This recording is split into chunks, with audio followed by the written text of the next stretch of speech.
Sudan is in the grip of a brutal civil war.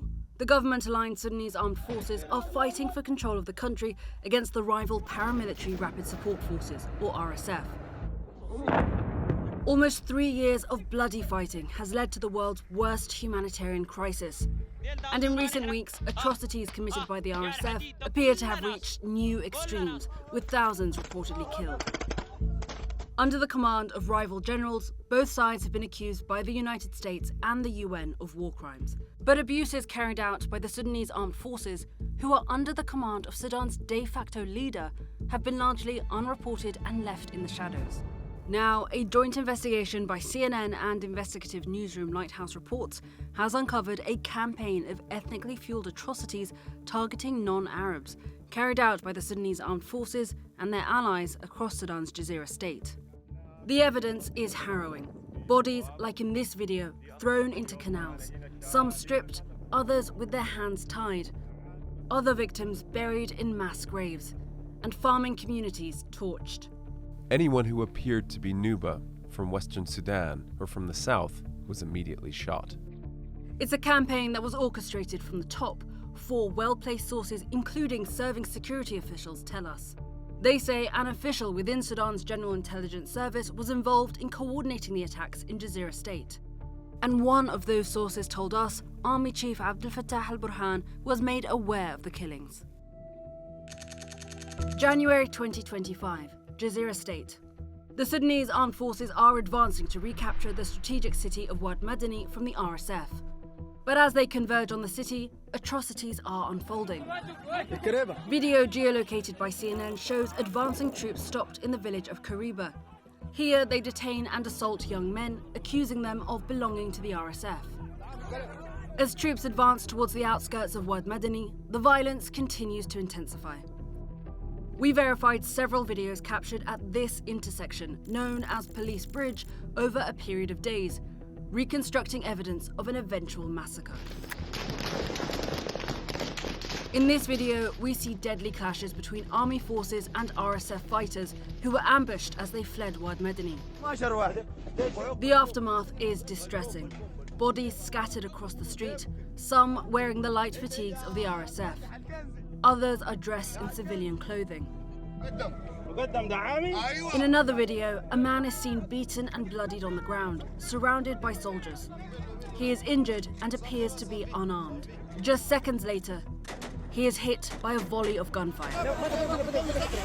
The fate of others captured at Police Bridge is unclear. Many appear to have been detained and driven away, their whereabouts unknown. The next day, fighters are seen relaxing in a courtyard beside Police Bridge. We can tell it was likely filmed in the morning from the cast of the shadows on the ground.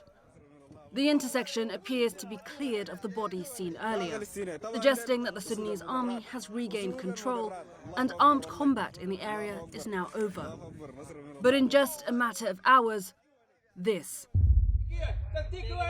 The same courtyard becomes the scene of a massacre. The bodies of at least 50 young men, all in civilian clothing and unarmed. Some are lined against the wall, pools of blood beneath them, gunshot wounds visible to the head. In this clip, a fighter claims the men are foreign, accusing them of being from other countries. The execution of civilians or unarmed combatants is a war crime under international humanitarian law. We were able to track down a whistleblower from within the senior ranks of Sudan's General Intelligence Service. Speaking anonymously for fear of reprisals, the official told us that victims killed at Police Bridge were then buried in mass graves, civilians alongside RSF fighters.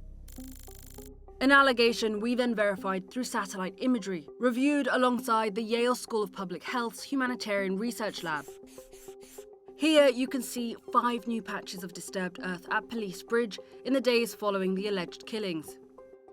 And in this image, white objects consistent with wrapped corpses are visible in one of the graves. In subsequent imagery, the bodies appear to have been covered with dirt.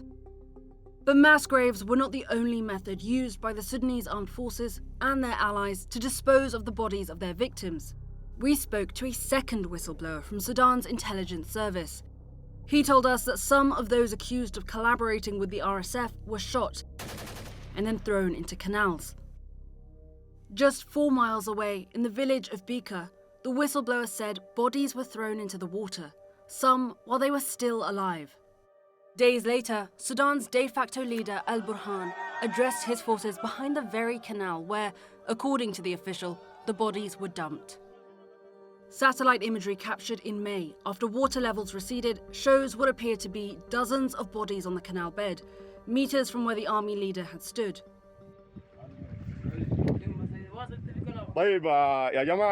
Some 50 miles downstream, at least 8 bodies are seen lodged along the same canal system, captured in videos posted 1 week after the army seized control of Wad Madani. The Sudanese armed forces in January condemned what they described as individual violations after the recapture of Wad Madani and announced an investigation into the attacks. CNN has asked the Sudanese armed forces and its leader al-Burhan about the outcome and about the allegations within this report. These horrifying attacks along the road to Wad Madani, however, were not isolated.